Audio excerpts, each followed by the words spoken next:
तो हेलो साथियों, स्वागत है अपने चैनल हाई मोटिवेटेड में। तो साथियों, आज से हम जो मिशन खाकी वर्दी बैच स्टार्ट करने जा रहे हैं, इसमें हम जीएस और हिंदी जो डेली 100 मार्क्स की आने वाली हैं, आपको पता ही है। तो डेली यानी कि जो सुबह हमारी जो 10 बजे से हिंदी की क्लास आएगी और 11 बजे से जीएस की। कल जैसे मैंने कहा था वीडियो में कि यूपी प्लस रेडियो ऑपरेटर के लिए क्लासेस आज से स्टार्ट हो जाएंगी, ठीक है। तो आज से ही हमारी जो पहली क्लास है, इसमें 40 क्वेश्चन है हिंदी के, जो बहुत ही बेहतरीन क्वेश्चन है, ठीक है। तो आज की क्लास हम स्टार्ट करते हैं। अगर क्लास आपको पसंद आए तो अपने दोस्तों को जरूर शेयर करना, जिससे कि ज़्यादा से ज़्यादा यानी कि ये क्लास जाए। तो आज की क्लास हम स्टार्ट करते हैं। सबसे पहले देखेंगे गद्यांश के आधार पर 1 से 5 गद्यांश दिया गया है, इसमें 5 प्रश्न गद्यांश के आएंगे, ठीक है। और तो सबसे पहले देखते हैं, जैसे हमारी हिंदी सजीव भाषा है, इसी कारण है पहले अरबी फारसी आदि के संपर्क में आकर उनके व बाद में अंग्रेजी के बाद भी शब्द ग्रहण करती जा रही है। इसे दोष नहीं गुण ही समझना चाहिए, क्योंकि अपनी इस ग्रहण शक्ति से ही हिंदी में नए शब्दों का आगमन हुआ है और होता जाएगा, ठीक है। क्या भाषा की विशुद्धता के किसी भी पक्षपाती में शक्ति है कि वह विभिन्न भाषाओं की सम्मिश्रण क्रिया में रुकावट पैदा कर दे? यह कभी संभव नहीं है। उपरोक्त प्रतिक्रियाएं स्वाभाविक हैं। हमें तो केवल इस बात का ध्यान रखना चाहिए कि सम्मिश्रण के कारण हमारी भाषा अपने स्वरूप को तो नष्ट नहीं कर रही है, कहीं भाषाओं के बेमेल शब्दों के मिश्रण से अपना रूप तो विकृत नहीं कर रही है। अभिप्राय यह है कि दूसरी भाषा के शब्द मुहावरे आदि ग्रहण करने पर भी हिंदी ही बनी रही है या नहीं, बिगड़ कर कहीं और वह कुछ और तो नहीं होती जा रही है। देखो साथियों, जब आप गद्यांश को या तो पहले पढ़ सकते हो या पहले प्रश्नों को पढ़कर तब गद्यांश को पढ़ सकते हो, ठीक है। जैसे ही आपकी इच्छा है, जिससे आपको समझ में आता है। तो हमने गद्यांश पढ़ लिया है, तो अब इसके जो उत्तर प्रश्न देखेंगे। सबसे पहले, इस अवतरण का जो सर्वाधिक उपयुक्त शीर्षक क्या हो जाता है? भाषा की सजीवता, हिंदी भाषा, हिंदी सजीव भाषा या भाषा सम्मिश्रण।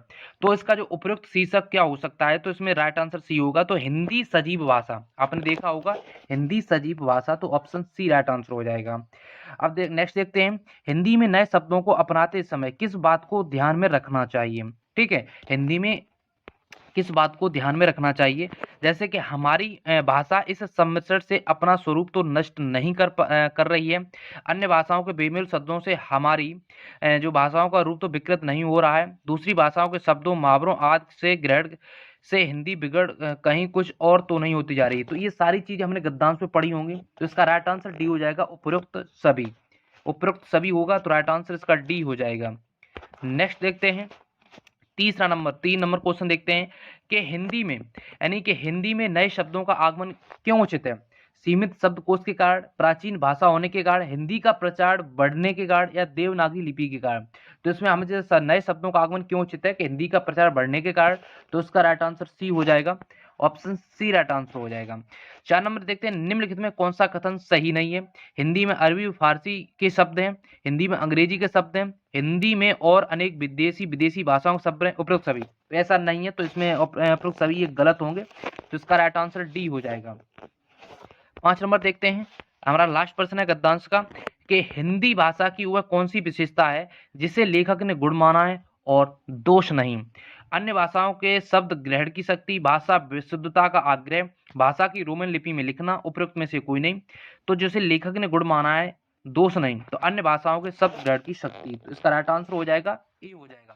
अब जैसे गद्यांश क्या होता है, चाहे आप पहले पढ़ सकते हो, यानी कि पहले प्रश्न पढ़कर उसमें छांट सकते हो, या पहले आप थोड़ी भाषा समझ लो, उसके बाद आप प्रश्नों को पढ़ो, तो कहीं ना कहीं थोड़ी सटीकता दिखती है। फिर दोबारा यानी गद्यांश को पढ़ोगे तो प्रश्न जो हो जाते हैं।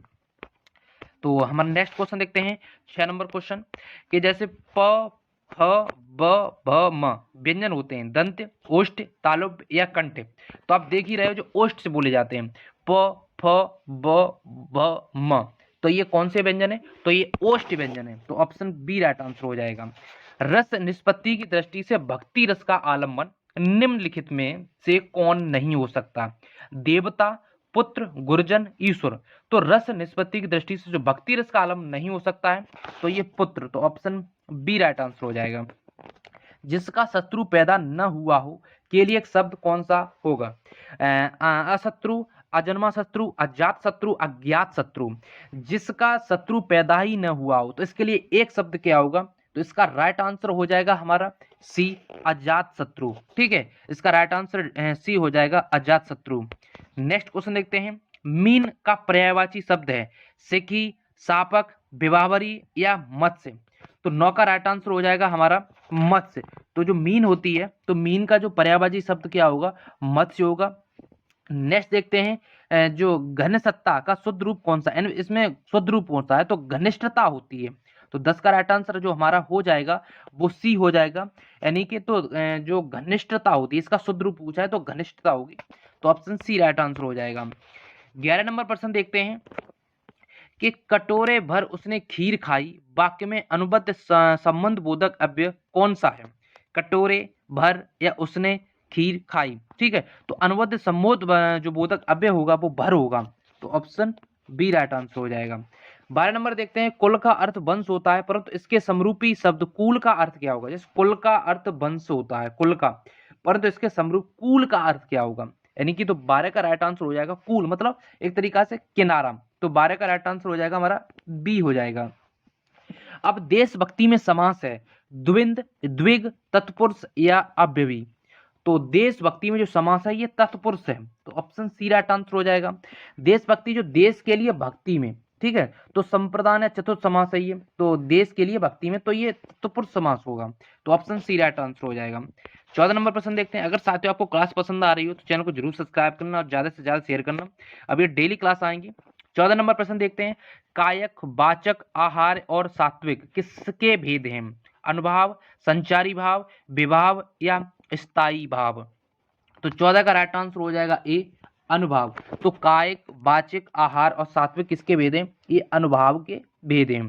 15 नंबर प्रश्न देखते हैं, निम्नलिखित में से तद्भव शब्द है उलूक, कूप, ओझा या पुस्तक, ठीक है, तो 15 का जो राइट आंसर हो जाएगा हमारा वो सी हो जाएगा ओझा, ठीक है, तो तद्भव शब्द है ओझा, ओझा तद्भव शब्द है, यह उपाध्याय तत्सम शब्द से बना है, ठीक है, ओझा है वो तद्भव शब्द है और ये उपाध्याय जो होता है तत्सम शब्द से बना है, तो इसका राइट आंसर सी हो जाएगा। निम्नलिखित शब्दों में से विशेषण को पहचानिए। विशेषण इसमें ऐतिहासिक, उपासना, आश्वासन या उपेक्षा, तो 16 का राइट आंसर हो जाएगा हमारा ऐतिहासिक, तो ऑप्शन ए राइट आंसर हो जाएगा। इसमें विशेषण यानी कि जो ऐतिहासिक शब्द विशेषण है, जैसे कि ऐतिहासिक उपन्यास, ऐतिहासिक दस्तावेज, ठीक है, तो ये किसी चीज की विशेषता बता रहा है। ऐतिहासिक उपन्यास, उपन्यास की विशेषता बता रहा है, ठीक है, और ऐतिहासिक दस्तावेज, तो इसका राइट आंसर ये विशेषण होगा, तो इसका राइट आंसर ए हो जाएगा। अवलंब, अभिलंब शब्द का युग्म सही है, ठीक है, कौन सा सही होगा, तो 17 आपका राइट आंसर हो जाएगा, ए हो जाएगा। सहारा और शीघ्र, अवलंब, अवलंब मतलब क्या होता है, सहारा, और जो अवलंब सहारा और अविलंब शीघ्र, तो इसका राइट आंसर हो जाएगा ए। 18 नंबर प्रश्न देखते हैं, वर्णों के समुदाय को क्या कहते हैं। वर्णमाला, सर्वनाम, अक्षर या क्रिया, तो वर्णों के समुदाय को क्या कहते हैं, तो 18 का राइट आंसर हो जाएगा वर्णमाला, तो ऑप्शन ए राइट आंसर हो जाएगा। वर्णों के समुदाय को क्या कहते हैं, वर्णमाला कहते हैं। जैसे कृष्ण ने कंस को मारा, इस वाक्य में कारक जो क्रमशः है, जो कृष्ण ने कंस को मारा, ठीक है, तो कृष्ण ने कंस को मारा, इस वाक्य में क्रमशः जो कर्ता कर्म कारक है, कर्ता कर्म कारक है, तो 19 का राइट आंसर हो जाएगा ए हो जाएगा। कृष्ण ने कंस को मारा, तो जो करता है वो कर्म कारक है, तो ऑप्शन सी राइट आंसर हो जाएगा।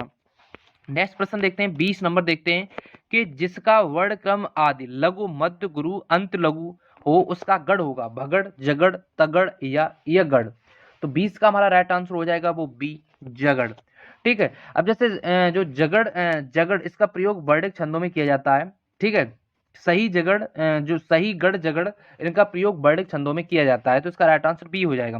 शुद्ध वाक्य चुनिए, वाह कितना सुंदर दृश्य है, वाह कितना सुंदर दृश्य है, ठीक है, और कितना, तो इसमें शुद्ध वाक्य पूछा है, तो 21 का राइट आंसर हो जाएगा वी हमारा, तो वाह कितना सुंदर दृश्य है। 22 नंबर प्रश्न देखते हैं, महोत्सव का संधि विच्छेद है, महोत्सव का संधि विच्छेद क्या होगा, तो महा प्लस उत्सव, तो ऑप्शन 22 का राइट आंसर बी होगा। महोत्सव का संधि विच्छेद क्या होगा, तो 22 का राइट आंसर बी हो जाएगा महा प्लस उत्सव। 23 नंबर प्रश्न देखते हैं, कमल कोमल में सप्रीत, इस पंक्ति में किसका लोप हुआ है, वाचक शब्द का, उपमेय का, उपमान का या सम्मान अर्थ का, तो 23 का राइट आंसर हो जाएगा ए वाचक शब्द का। कमल कोमल कर में सप्रीत, इस पंक्ति में किसका लोप है, तो ये वाचक शब्द का है, तो इसका राइट आंसर 23 का हमारा हो जाएगा ए हो जाएगा। 24 नंबर प्रश्न देखते हैं, अपने मोह मियाँ मिट्टू बनना, मुहावरे का अर्थ निम्न विकल्पों में से कौन सा है? अपनी आलोचना स्वयं करना, अपनी प्रशंसा स्वयं न करना, अपनी प्रशंसा स्वयं करना, अपनी प्रशंसा कराना। तो 24 का हमारा जो राइट आंसर हो जाएगा वो सी हो जाएगा, अपनी प्रशंसा स्वयं ही करना। अपने मोह मियाँ मिट्टू बनना, अपनी प्रशंसा स्वयं ही करे जा रहे हैं। 25 नंबर प्रश्न देखते हैं, परिक्रमा में उपसर्ग है, यानी कि परिक्रमा में जो उपसर्ग है तो पर होगा, ठीक है। तो परिक्रमा में पर उपसर्ग होगा, तो ऑप्शन डी राइट आंसर हो जाएगा। नेक्स्ट क्वेश्चन देखते हैं 26 नंबर प्रश्न। साथियों आपको बता दूं, आपके जो एग्जाम में 40 प्रश्न आने वाले लगभग 100 नंबर की जीएस है, प्रत्येक प्रश्न 2.5 मार्क्स का होगा। हिंदी और जीएस बहुत बड़ा रोल खेलेगी आपके एग्जाम में, ठीक है। 200 मार्क्स हम डेली करने वाले हैं, 10 बजे से और 11 बजे से, तो इस क्लास को आप डेली देखिए। 26 नंबर प्रश्न देखते हैं, निम्नलिखित में विलोम की दृष्टि से शुद्ध युग्म है, जैसे जो विलोम भी है और शुद्ध युग्म भी है। तो 26 का राइट आंसर हो जाएगा अल्पक और बहुज्ञ, ठीक है। तो जैसे विलोम की दृष्टि से अल्पक क्या होता है? कम जानने वाला। बहुज्ञ होता है बहुत जानने वाला, ठीक है। ये विलोम की दृष्टि से एक दूसरे के विलोम है। अल्पक मतलब होता है कम जानने वाला और बहुज्ञ होता है बहुत जानने वाला। 27 नंबर प्रश्न देखते हैं, निम्नलिखित में कौन शब्दालंकार नहीं है? श्लेष, यमक, अतिशयोक्ति या अनुप्रास। तो 27 का राइट आंसर हो जाएगा सी, ठीक है। अतिशयोक्ति शब्दालंकार नहीं है। श्लेष, यमक, अनुप्रास, वक्रोक्ति आदि शब्दालंकार के भेद है। अतिशयोक्ति अलंकार अर्थालंकार का भेद है, ठीक है। जैसे अतिशयोक्ति है वो जो अर्थालंकार का भेद है, मगर शब्दालंकार का भेद नहीं है। शब्दालंकार के भेद है श्लेष हो गया, यमक हो गया, अनुप्रास हो गया और वक्रोक्ति। तो आप नेक्स्ट क्वेश्चन देखते हैं। अगर क्लास आपको पसंद आ रही है तो चैनल को जरूर सब्सक्राइब कर लेना, डेली क्लास ऐसे ही आएगी। 28 का प्रश्न देखते हैं, पांव का तत्सम रूप क्या है? पाद हो गया, पदु हो गया, पैर या पद। तो 28 का राइट आंसर जो हमारा हो जाएगा वो ए हो जाएगा, पाद। पांव का तत्सम रूप पाद होगा, ठीक है। 29 नंबर प्रश्न देखते हैं, किस छंद में 28 मात्राएं होती हैं और यति 16-12 मात्राओं पर होती हैं? तो किस में होती हैं? तो 29 का राइट आंसर हो जाएगा ए, हर गीत का, यानी कि जिसमें 28 मात्राएं यति 16 और 12 मात्राएं होती हैं। तो 29 का जो राइट आंसर हो जाएगा हमारा वो हर गीत का हो जाएगा, ए हो जाएगा। जैसे हर गीत का छंद में जो 28 तो मात्राएं होती हैं, यति जो 16 और 12 मात्राएं होती हैं, यह सम्मात्रिक छंद होता है। 30 नंबर प्रश्न देखते हैं, कौन सी रचना तुलसीदास जी की नहीं है? दोहावली, गीतावली, रामचरित मानस या यामा। तो आप समझ ही गए हो, जो यामा है यानी कि जो यामा है तो ये नहीं है, ये महादेवी वर्मा की है। तो जो तुलसीदास की दोहावली होगा, गीतावली हो गया और रामचरित मानस हो गया। जैसे जो इनकी कुछ और भी है, जैसे कि दोहावली, गीतावली और रामचरित मानस तुलसीदास की ही जो रचना है, और यामा है महादेवी वर्मा की है। नेक्स्ट प्रश्न देखते हैं 31 नंबर कि बच्चा में यानी कि बच्चा में पन जो प्रत्यय जोड़ने से निर्मित शब्द होता है, क्या होता है? जैसे अगर जैसे बच्चा में प्रत्यय जोड़ देंगे तो इसमें कौन सा जो निर्मित शब्द होगा, ठीक है। तो 31 का जो राइट आंसर हो जाएगा, जैसे बचपन, बच्चा में पन जोड़ दिया मतलब प्रत्यय लास्ट में जोड़ेंगे तो ये बचपन हो जाएगा। तो ऑप्शन डी राइट आंसर होगा 31 का राइट आंसर डी हो जाएगा। 32 नंबर प्रश्न देखते हैं, निम्न में कौन सा शब्द देशज है? आग, बच्चा, खिड़की या फूल, ठीक है। तो इसमें कौन सा जो है वो यानी कि देशज शब्द है? तो 32 का राइट आंसर हो जाएगा हमारा सी, जो खिड़की है वो एक देशज शब्द है। खिड़की शब्द देशज है क्योंकि इसकी जो व्युत्पत्ति ज्ञात नहीं है, जबकि अन्य शब्द से आग का अग्नि से, बच्चा वत्स से और तथा फूल है ये पुष्प से तद्भव बने, मगर खिड़की का जो इसकी कोई व्युत्पत्ति ज्ञात नहीं है। मगर जैसे आग हो गया अग्नि, बच्चा वत्स हो गया और फूल पुष्प तद्भव से बने हुए हैं। तो नेक्स्ट प्रश्न देखते हैं, इसका 32 का राइट आंसर खिड़की हो जाएगा, देशज है। 33 नंबर देखते हैं, वह गत सांप छछूंदर केरी, लोक्ति का अर्थ क्या होगा? ठीक है, सांप और छछूंदर जैसा होना, सांप का छछूंदर जैसा होना, दुविधा में पड़ जाना, छछूंदर का सांप हो जाना। तो 33 का राइट आंसर हो जाएगा सी, यानी कि दुविधा में पड़ जाना, ठीक है, दुविधा में पड़ जाना। जैसे कि वह गत सांप छछूंदर केरी, मतलब लोक्ति का अर्थ होगा दुविधा में पड़ गया भैया। तो ऑप्शन सी राइट आंसर हो जाएगा। 34 नंबर प्रश्न देखते हैं,